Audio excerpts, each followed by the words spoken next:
unable to handle the mental warfare that was part of SAS operations. James approached these challenges with the same calm determination he had shown throughout his military career. Years of being mocked and underestimated had actually prepared him well for psychological pressure. He had learned to maintain his composure and self-confidence even when others were trying to break him down.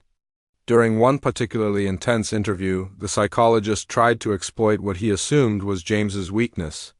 "You've spent 6 years playing dress-up at the palace," the psychologist said dismissively. "What makes you think you have what it takes to operate behind enemy lines? Do you really believe someone with your background belongs in the SAS?" James met his gaze steadily. "I believe my performance during selection will speak for itself, sir. Your performance so far suggests you're competent but not exceptional. The SAS needs exceptional soldiers." "Then I'll have to prove I'm exceptional, sir." The psychologist made notes, but James could see he was impressed by the calm confidence of his responses. Many candidates became defensive or angry when challenged this way. James simply acknowledged the challenge and expressed his determination to meet it. As the weeks passed, the candidate pool continued to shrink. Men who had seemed invincible during the early phases broke under the accumulated stress and pressure. The combination of physical exhaustion, mental challenges, and constant evaluation was more than most soldiers could handle. James not only endured but began to emerge as one of the top candidates. His shooting scores remained the highest in the group, his navigation skills were excellent, and his ability to handle stress and pressure was remarkable. The instructors began to take notice. "Mitchell's an interesting case," Sergeant Wilson told Staff Sergeant Mackenzie during their weekly candidate review. "He came from nowhere, but he's consistently performing in the top tier. What's your assessment?" "Physically, he's solid but not outstanding. Mentally, he's as tough as anyone I've seen. His shooting skills are genuinely exceptional. But what impresses me most is his consistency. He performs the same way regardless of conditions or pressure." Mackenzie nodded thoughtfully. "The quiet ones sometimes surprise you. How's he handling the team exercises?" "That's where he's really showing leadership potential. He doesn't try to dominate or show off, but other candidates naturally look to him for guidance during shooting exercises. He shares his knowledge freely and helps others improve their performance." This observation was crucial. The SAS valued individual capability, but they also needed soldiers who could work effectively in small teams. James's willingness to help other candidates despite being in competition with them demonstrated the kind of character they looked for in their operators. The final phase of selection was the escape and evasion exercise. Candidates were dropped in hostile territory and had to reach specific checkpoints while evading capture, by regular Army units acting as enemy forces. Those who were caught faced interrogation designed to test their resistance to pressure and their ability to protect classified information. James was among the few candidates who successfully evaded capture throughout the entire exercise. His movement through the countryside was methodical and patient. While other candidates took risks to save time, James prioritized staying hidden and undetected. When he reached the final checkpoint, he had been moving for 5 days with minimal food and sleep. But he appeared alert and ready to continue if necessary. The exercise controller, a veteran SAS operative, was impressed by his condition. "How are you feeling, Mitchell?" "Ready for the next task, sir." "What would you do if we told you the exercise was continuing for another week?" "I'd ask for my next objective, sir." The selection course concluded with individual interviews with senior SAS officers. These men would decide which candidates had demonstrated the qualities needed for the regiment. James's interview was conducted by Lieutenant Colonel Adams, a decorated veteran with extensive operational experience. "Mitchell," Adams began, "your performance during selection has been impressive. Your shooting skills are exceptional, your mental resilience is outstanding, and your leadership potential is clear. But I have to ask, why did you wait so long to pursue this path? You're 28 years old and have been in ceremonial duties for 6 years? What took you so long?" James had expected this question. "Sir, I needed to be certain I was ready. I spent those 6 years developing my skills and preparing mentally for this challenge. I didn't want to attempt selection until I knew I could succeed. And what convinced you that you were ready? The shooting competition showed me that my skills were at the level I believed them to be. But more importantly, it showed me that I had been underestimating myself because others had been underestimating me. Adams nodded. What do you think you can contribute to the SAS? My marksmanship skills are at a level that would benefit any team.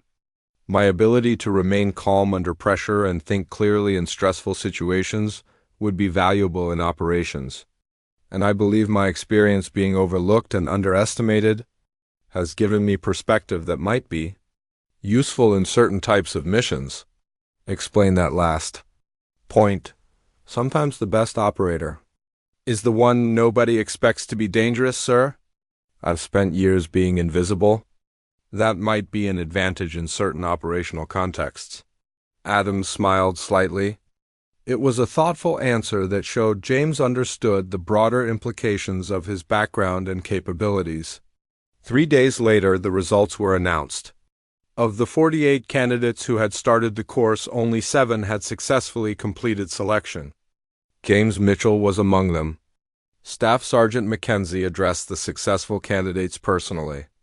Gentlemen, you are now members of the Special Air Service. You have proven that you possess the physical, mental, and character qualities we require. But selection is only the beginning. Your real training starts now? James felt a mixture of pride, relief, and anticipation. He had achieved something that most soldiers could only dream of. But more importantly, he had proven to himself that the quiet, underestimated Royal Guard had the potential for greatness. The news of his success reached his former unit quickly. Colonel Peterson called him personally to offer congratulations and to admit how completely he had misjudged James's potential. Sergeant Williams visited him before he departed for advanced SAS training. Mitchell, Williams said, I owe you more than an apology. I spent years telling you that you weren't cut out for real military service. I was completely wrong, and I'm sorry for that. Thank you, Sergeant. But in a way, you helped motivate me to prove what I was capable of. Just remember us little people when you're operating in some exotic location saving the world, Williams said with a grin. James's grandfather would have been proud. The quiet boy who had learned to shoot in the countryside had become one of Britain's elite soldiers. All those years of being overlooked and underestimated had forged a determination and resilience that served him well when it mattered most. As James prepared to begin his new career with the SAS, he reflected on the journey that had brought him here.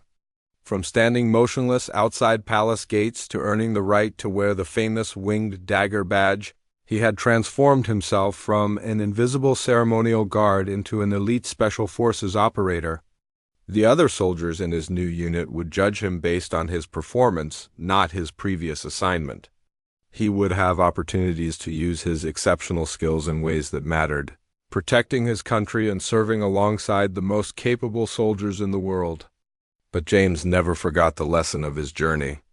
Sometimes the most dangerous person in the room is the one nobody notices. Sometimes the greatest potential is hidden behind the most ordinary exterior. And sometimes proving yourself requires nothing more than the courage to show others what you're truly capable of achieving. His story became legendary within military circles. The Royal Guard who had been dismissed as ceremonial decoration, but who proved himself worthy of joining Britain's most elite unit. It served as a reminder that extraordinary capability can be found in the most unexpected places, and that the quiet, overlooked individuals might possess the greatest potential of all. James Mitchell had spent years being invisible. Now, as an SAS sniper, his invisibility had become his greatest weapon. James Mitchell stood perfectly still outside the grand doors of Buckingham Palace. His red uniform was spotless, his black boots polished to mirror shine. Tourists walked by, taking pictures and making jokes about the guards who never moved. They had no idea that behind his stoic face, James was fighting a battle much bigger than protecting royalty. At 28 years old. James had been a Royal Guard for 6 years. Every morning, he put on the famous red coat and tall black hat. Every day, people treated him like a statue. They would wave hands in front of his face, make funny noises, and sometimes even try to make him laugh. James never broke character. He was trained better than that. But deep inside, James felt invisible.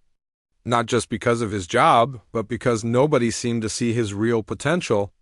His fellow guards saw him as quiet and unremarkable. His commanding officers saw him as reliable but nothing special.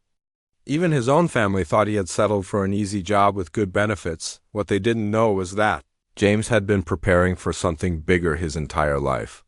Every evening after his shift, he would go to the shooting range. He had been shooting since he was 12 years old, when his grandfather, a World War II veteran, first put a rifle in his hands. "Steady breathing, son," his grandfather would say. "The rifle is just an extension of your body. Feel the target, don't just see it." James never forgot those words. Over the years, he had become an exceptional marksman. He could hit targets that other shooters couldn't even see clearly. But working as a royal guard didn't require those skills. His talent was hidden behind ceremony and tradition. The other guards often made jokes about James during their breaks. "Look at Mitchell," they would say. "Guy probably couldn't hit the broadside of a barn." They laughed because James never boasted about his shooting abilities. He was quiet and kept to himself, which they mistook for weakness or lack of skill. His sergeant, Williams, was particularly dismissive. Williams was a loud man who loved to tell stories about his own military service. He had served in regular army units and thought Royal Guard duty was beneath real soldiers. He especially enjoyed putting James down. "Mitchell, you're good at standing still," Williams would say with a smirk, "but I doubt you'd last 5 minutes in real combat. This palace duty has made you soft." James never responded to these comments. He just nodded politely and continued with his duties. Inside, however, these words motivated him to train even harder. Every insult was fuel for his determination to prove himself worthy of something greater. His daily routine was rigid and disciplined. After finishing his 8-hour shift at the palace, James would change into civilian clothes and head to the private shooting range where he had membership. The range owner, an old military man named Frank, had noticed James's exceptional skills early on. "You've got a natural gift, lad," Frank would tell him. "I've seen thousands of shooters come through here. Very few have your instinct for precision." Frank had served in special forces during his younger years. He recognized something in James that others missed. The way James approached shooting wasn't just about hitting targets. It was about understanding wind patterns, calculating distances, and reading environmental factors that could affect a shot. These were skills that took years to develop, and James had been developing them since childhood. At home, James lived alone in a small apartment near the barracks. His walls were covered with certificates from shooting competitions he had won over the years: regional championships, national qualifying rounds, and precision shooting contests. He had medals and trophies that most people never saw because he didn't like to show off. His neighbors knew him as the quiet guard who lived next door. They would wave politely when they saw him, but none of them knew about his extraordinary abilities. James preferred it that way. He believed in letting actions speak louder than words. The isolation sometimes bothered him, though. James wanted to be part of something meaningful. He wanted to use his skills for a purpose that mattered.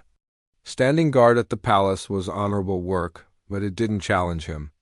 He felt like he was wasting his potential. During quiet moments on duty, James would think about applying for Special Forces training. The SAS, Britain's elite military unit, had always fascinated him. He had read every book about their operations, studied their training methods, and dreamed about proving himself worthy of their ranks, but self-doubt held him back. The other guards' constant mockery had planted seeds of uncertainty in his mind. What if they were right? What if he really wasn't cut out for anything more than ceremonial duty? What if his shooting skills weren't as good as he thought they were? These doubts were reinforced by his superiors' attitudes. Colonel Peterson, who oversaw the Royal Guard unit, barely acknowledged James's existence. When annual performance reviews came around, James always received satisfactory ratings with comments like reliable and punctual or follows orders. Well, never anything that suggested he had exceptional potential. The Breaking point came on a rainy Tuesday morning in November. James was standing guard when he overheard two senior officers talking about upcoming military exercises. They were discussing which guards might be suitable for advanced training opportunities. "What about Mitchell?" one of them asked. "Mitchell?" The other laughed. "He's a decent enough guard, but he's not special forces material. Some people are cut out for elite service, and others are better suited for ceremonial duties. Mitchell falls into the second category." Those words hit James harder than any previous insult. It wasn't just mockery from fellow guards anymore. This was an official assessment from his superiors. They had written him off as ordinary, as someone without the potential for greatness. That evening, James sat in his apartment staring at his shooting trophies. He thought about his grandfather's words and all the hours he had spent training. He thought about Frank's encouragement and his own hidden dreams. He realized that nobody would ever recognize his potential unless he forced them to see it. The next morning, James made a decision that would change everything. He walked into Colonel Peterson's office and requested a meeting. The colonel looked surprised to see him. "What can I do for you, Mitchell?" "Sir, I want to apply for SAS selection," James said clearly and confidently. Colonel Peterson nearly laughed out loud. "SAS selection? Mitchell, do you understand what you're asking?" The SAS is the most elite unit in the British military. They accept less than 10% of applicants, and those applicants are usually already experienced Special Forces soldiers. "I understand the odds, sir. But I believe I have skills that would be valuable to the SAS." "What skills?" Peterson asked dismissively. "You've been a ceremonial guard for 6 years. What makes you think you're cut out for special operations?" James took a deep breath. "I'm an expert marksman, sir. I've been training in precision shooting since I was 12. I hold multiple regional championships and have scores that would qualify me for Olympic consideration." Peterson looked skeptical. "Even if that's true, shooting competitions are very different from military operations. Combat requires more than just marksmanship." "I'd like the chance to prove myself, sir." Peterson studied James for a long moment. He saw a quiet, unremarkable guard who had never caused trouble but had never stood out either. The idea of this man succeeding in SAS selection seemed almost absurd. "Tell you what, Mitchell," Peterson said finally. "There's a military shooting competition next month. Several units will be represented, including some SAS instructors who serve as judges.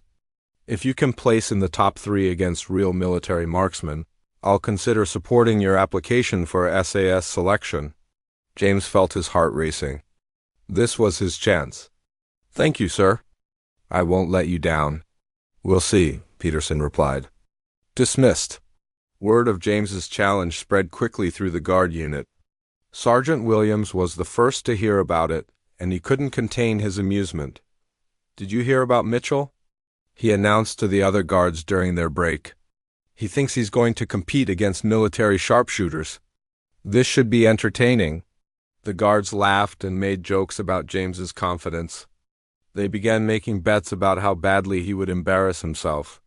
Some suggested he would miss the target entirely. Others thought he might panic under pressure and forget how to shoot altogether. James ignored their laughter and focused on his preparation. He increased his training schedule, spending 3 hours at the range every evening. Frank helped him practice under different conditions, simulating the pressure and distractions he might face during the competition. "Remember," Frank told him, "competition shooting is as much mental as physical. They'll try to get in your head. Stay focused on your breathing and your fundamentals." As the competition date approached, James felt a mixture of excitement and nervousness. This was his opportunity to show everyone what he was capable of. But it was also his chance to fail publicly and confirm everyone's low expectations. The night before the competition, James couldn't sleep.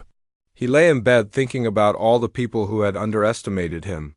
His fellow guards, his superiors, even some of his own family members who thought he lacked ambition. Tomorrow would determine whether their assessment was correct, or whether he had been hiding extraordinary potential all along. He thought about his grandfather, who had passed away 5 years earlier. The old man had always believed in him, even when James didn't believe in himself. "You've got something special, James," his grandfather used to say. "Don't let anyone convince you otherwise." As dawn broke over London, James got dressed in his civilian clothes and prepared for the most important day of his military career. He had spent years being invisible and underestimated. Today, he would either prove himself worthy of respect, or he would confirm that he was exactly what everyone thought he was, an ordinary guard with ordinary abilities. The competition would change everything. James just didn't know yet whether that change would fulfill his dreams or shatter them completely. The military shooting range was buzzing with activity when James arrived that morning. Soldiers from different units were setting up their equipment, checking their rifles, and going through warm-up routines. The atmosphere was professional and intense. These weren't weekend hobbyists or casual shooters. These were trained military marksmen who took their skills seriously. James felt out of place in his civilian clothes among all the uniformed soldiers. He carried his rifle case quietly and found a spot to prepare. Around him, he could hear conversations about previous competitions, military operations, and shooting techniques. These men clearly knew each other and had competed together before. "Look what we have here," a voice said behind him. James turned to see 3 soldiers from a paratrooper regiment approaching. Their leader, a corporal named Davies, was grinning mockingly. "Isn't this the palace guard who thinks he can shoot?" Word of James's challenge had spread beyond his own unit. Military gossip traveled fast, especially when it involved someone from the ceremonial guards thinking they could compete with combat soldiers. "That's right," Davies continued loudly enough for others to hear. "This is the guy who stands outside the palace all day playing dress-up. Now he wants to play soldier with the real military." Several other competitors turned to look. James felt dozens of eyes examining him, judging him before he had even fired a shot. He could see the skepticism and amusement on their faces. To them, he was just another delusional guard who had watched too many action movies. "What's your combat experience, palace boy?" asked another soldier. "How many hostile engagements have you been in? How many real targets have you engaged under fire?" James knew the answer was 0, and everyone else knew it too. He had never seen combat, never been in a war zone, never faced an enemy who was shooting back. In their minds, this made him unqualified to compete with real soldiers. "I'm here to shoot targets, not discuss my service record," James replied calmly. The soldiers laughed at his response. They saw his calm demeanor as arrogance or naivety. They didn't recognize it as the quiet confidence of someone who had been preparing for this moment his entire life. Colonel Peterson arrived with several other officers, including some from James's own unit. Sergeant Williams was among them, wearing a smug expression. He had come to watch James fail and to enjoy every moment of his humiliation. "This should be interesting," Williams whispered to another sergeant. "Mitchell is about to learn the difference between playing soldier and being a soldier." The competition organizer, Major Harrison, called all participants to attention. He was a weathered veteran with multiple service medals on his chest. Harrison had served in Iraq and Afghanistan, and his reputation as both a soldier and a marksman was legendary. "Gentlemen," Harrison announced, "today's competition will consist of 3 phases. First, precision shooting at known distances. Second, rapid fire at multiple targets. Third, long-range shooting under simulated field conditions. Each phase will test different aspects of marksmanship that are essential in military operations." James listened carefully to the rules and scoring system. He had trained for all these scenarios, but hearing them described in military terms made them sound more challenging. Around him, the other competitors were nodding confidently, clearly familiar with these types of exercises. The first phase began with precision shooting at 300 meters. Each shooter would have 5 rounds to achieve the highest possible score on standard military targets. The shots would be fired from prone position, which was James's strongest shooting stance. James watched the first few shooters take their turns. They were good, very good. Their groupings were tight, and their scores were higher than anything he had seen in civilian competitions. The level of skill here was exceptional, even for military marksmen. When his turn came, James approached the firing line. He could feel the eyes of everyone watching him. Some were curious, others were openly skeptical, and a few seemed to be waiting for entertainment value from his inevitable failure. "Shooter ready?" the range officer asked. James nodded and took his position. He had done this thousands of times before, but never with so much at stake. As he settled into his shooting stance, everything else faded away. The whispered comments, the watching eyes, the pressure of the moment all disappeared. He focused on his breathing, just as his grandfather had taught him. Slow, steady breaths that matched his heartbeat. He aligned his sights with the target and began the mental process he had perfected over years of practice. Wind speed, atmospheric pressure, target distance, all calculated instinctively. His first shot surprised everyone. It hit dead center, scoring maximum points. There was a moment of silence as people processed what they had just seen. Then came murmurs of surprise and grudging respect. "Lucky shot," someone whispered. James's second shot hit within millimeters of the first. Then his third. By his fourth shot, the range had gone completely quiet. Everyone was watching intently as this unknown guard displayed shooting skills that rivaled their best marksmen. His fifth and final shot completed a grouping so tight it looked like it could be covered by a coin. The range officer announced his score, perfect marks, a score that only 2 other shooters had achieved that day. The reaction was immediate. The soldiers who had been mocking him minutes earlier were now staring in disbelief. Sergeant Williams's smugness had been replaced by shock. Even Colonel Peterson looked stunned. "Well," Major Harrison said, examining James's target through binoculars, "that was unexpected." But James knew that one good performance wouldn't be enough. These soldiers would assume it was beginner's luck or that the pressure hadn't affected him yet because he didn't understand what he was competing for.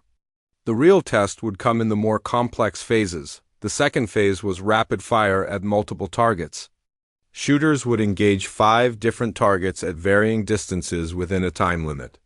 This exercise tested not just accuracy but speed, target acquisition, and the ability to transition quickly between different shooting positions.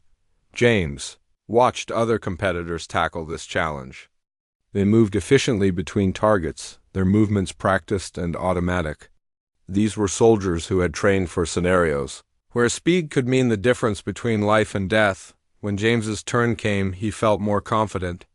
Rapid target engagement was something he had practiced extensively, though never under such scrutiny. He had developed his own system for quick target acquisition that had served him well in competitions. The timer started, and James began engaging targets. His movements were smooth and deliberate, not rushed but efficient. He could hear the range officer calling out his hits. Target 1, center mass. Target 2, center mass. Target 3. By the time he finished, James had hit all 5 targets within the time limit with scores that placed him among the top performers. The skeptical whispers were becoming fewer, replaced by genuine curiosity about this mysterious guard's background. "Where did this guy come from?" One soldier asked another. "How is a ceremonial guard shooting like this?" "Maybe we underestimated the palace guards." Sergeant Williams was no longer smiling. He was beginning to realize that his assessment of James had been completely wrong. The quiet, unremarkable guard he had been mocking for years was displaying skills that surpassed most soldiers he knew, but it was the third phase that would truly separate the exceptional shooters from the merely good ones.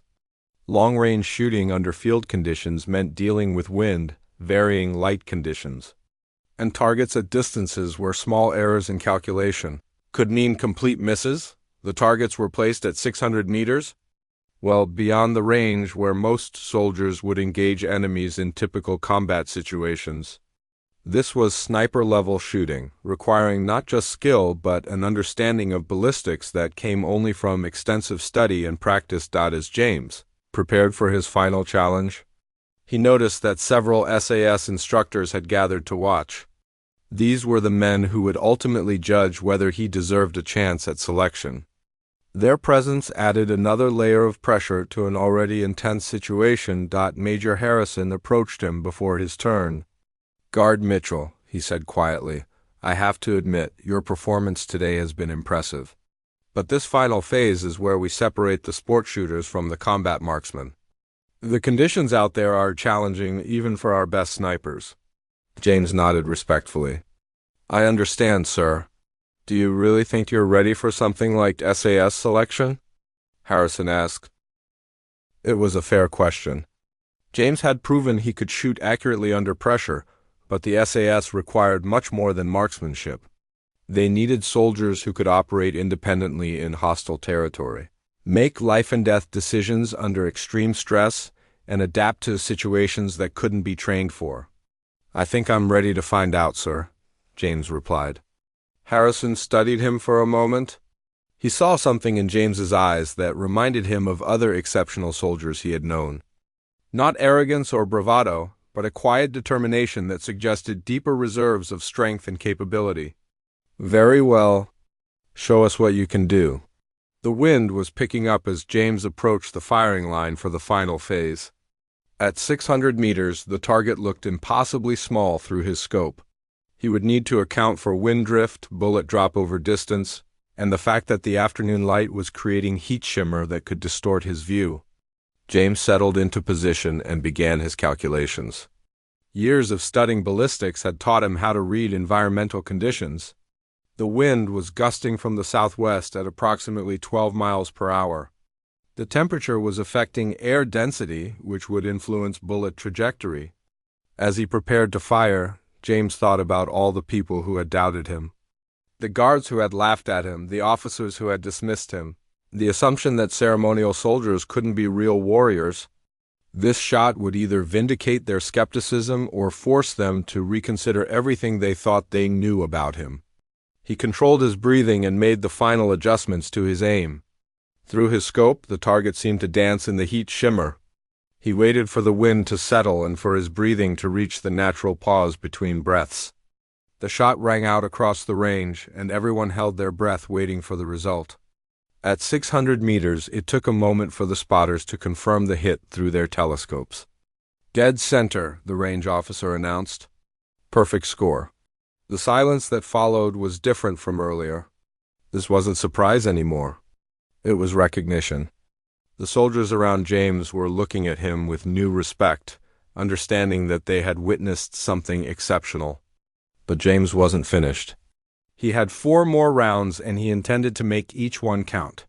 His second shot grouped perfectly with the first. His third expanded the group only slightly. By his 5th shot, he had achieved a grouping that even experienced snipers would be proud of. Major Harrison walked over to examine the target personally. When he returned, his expression was serious and thoughtful. "Ladies and gentlemen," he announced to the gathered soldiers, "we have our winner." The applause was genuine and respectful. The men who had arrived that morning ready to watch a ceremonial guard embarrass himself were now clapping for someone they recognized as a legitimate marksman. Colonel Peterson approached James with an expression that mixed surprise with respect. "Mitchell," he said, "I owe you an apology. I clearly misjudged your capabilities." "Thank you, sir. Consider your application for SAS selection approved. I'll submit the paperwork myself." As James packed up his equipment, several soldiers approached him with congratulations and questions about his training. The transformation in how they treated him was remarkable. Hours earlier he had been a joke. Now he was someone they wanted to learn from. Sergeant Williams was among the last to approach. James could see the embarrassment and regret in his face. "Mitchell," Williams said quietly, "I've been an ass. I had you completely wrong, and I'm sorry for that." James nodded graciously. "We all make mistakes, Sergeant. How long have you been shooting like this?" "Since I was 12, Sergeant." Williams shook his head in amazement. "All this time you've been right there, and none of us saw it." As James drove home that evening, he reflected on how dramatically his life had changed in a single day. Tomorrow, he would still put on his red uniform and stand guard at the palace. But now everyone would know that beneath that ceremonial exterior was a soldier with exceptional skills. More importantly, he had earned his chance to prove himself at an even higher level. SAS selection would test him in ways that shooting competitions never could. It would push him physically, mentally, and emotionally beyond anything he had experienced. But for the first time in years, James felt truly confident about his future. He had spent so long being underestimated and overlooked that he had almost started to believe it himself. Today had reminded him of what his grandfather had always told him. He had something special. Now he just had to prove that marksmanship was only the beginning of what he was capable of achieving. The SAS training facility in Hereford was unlike anything James had ever experienced. The buildings were functional and unremarkable from the outside, designed to blend in with the surrounding countryside. But everyone knew that behind these modest walls, Britain's most elite soldiers were forged through the most demanding military training in the world. James arrived on a cold Monday morning in February, carrying a simple duffel bag with the minimal personal items allowed during selection. Around him, 47 other candidates were gathering for what would be the most challenging months of their lives. Only a small percentage would successfully complete the course. The other candidates came from various military backgrounds: paratroopers, Royal Marines, infantry soldiers, and Special Forces veterans from other units. All of them had proven themselves in their respective services and believed they had what it took to join the SAS. James was the only one coming from ceremonial duties. Staff Sergeant Mackenzie, the chief instructor, addressed the group with brutal honesty. "Look around you," he said. "Most of you will not be here at the end of this course. SAS selection doesn't care about your previous achievements or what unit you came from. We're looking for a very specific type of soldier, and most of you don't have what it takes." The training began immediately with physical fitness assessments that pushed everyone to their limits. Hill runs with heavy packs, endurance marches across rough terrain, and obstacle courses designed to test both physical and mental resilience. James quickly realized that his years of focusing on marksmanship had left gaps in his overall fitness. During the first week, several candidates were already showing signs of struggle. The combination of sleep deprivation, physical exhaustion, and constant evaluation pressure was breaking down even experienced soldiers. James watched men with impressive service records quit when the demands exceeded their capabilities. But James discovered something about himself during those first brutal weeks. While his shooting skills were his obvious strength, he possessed other qualities that served him well in this environment. His years of standing motionless for hours as a Royal Guard had developed exceptional mental discipline. When other candidates were fidgeting, complaining, or showing signs of mental fatigue, James remained calm and focused. The instructors noticed this quality. During a particularly challenging navigation exercise in the Welsh Mountains, James maintained his composure while other candidates panicked when weather conditions deteriorated. He methodically worked through the problem, used his map and compass skills, and completed the course within the time limit while several others became lost and had to be rescued. "Mitchell," Sergeant Wilson said after that exercise, "where did you develop those navigation skills?" "Personal study, Sergeant. I've been preparing for this opportunity for years." Wilson raised an eyebrow. "Most guards spend their free time in pubs, not studying military tactics." "I'm not most guards, Sergeant." And the marksmanship phases of training confirmed what the instructors had suspected after hearing about the shooting competition. James didn't just excel, he dominated every shooting exercise. Pistol shooting, rifle work, precision shooting under stress, and tactical shooting scenarios. His scores were consistently the highest in the group, but it was during the advanced sniper training that James truly distinguished himself. The SAS used snipers not just for elimination of targets, but for reconnaissance, intelligence gathering, and psychological operations. The training required not just exceptional shooting skills, but the ability to remain hidden and motionless for hours or even days, while observing enemy positions. James thrived in this environment. His experience standing guard for hours had conditioned him to remain perfectly still despite discomfort. During one exercise, candidates were required to observe a simulated enemy position for 12 hours without moving from their concealed positions. Many candidates developed cramps, became restless, or compromised their positions by moving too much. James remained motionless for the entire duration. When the exercise ended, his instructor had to call his name twice before James responded, so complete was his focus on the task.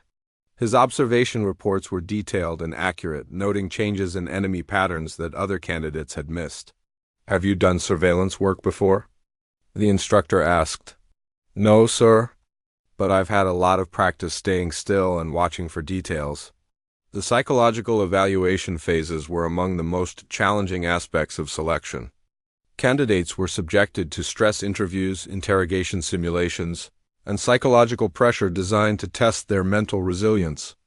Many strong soldiers broke during these phases,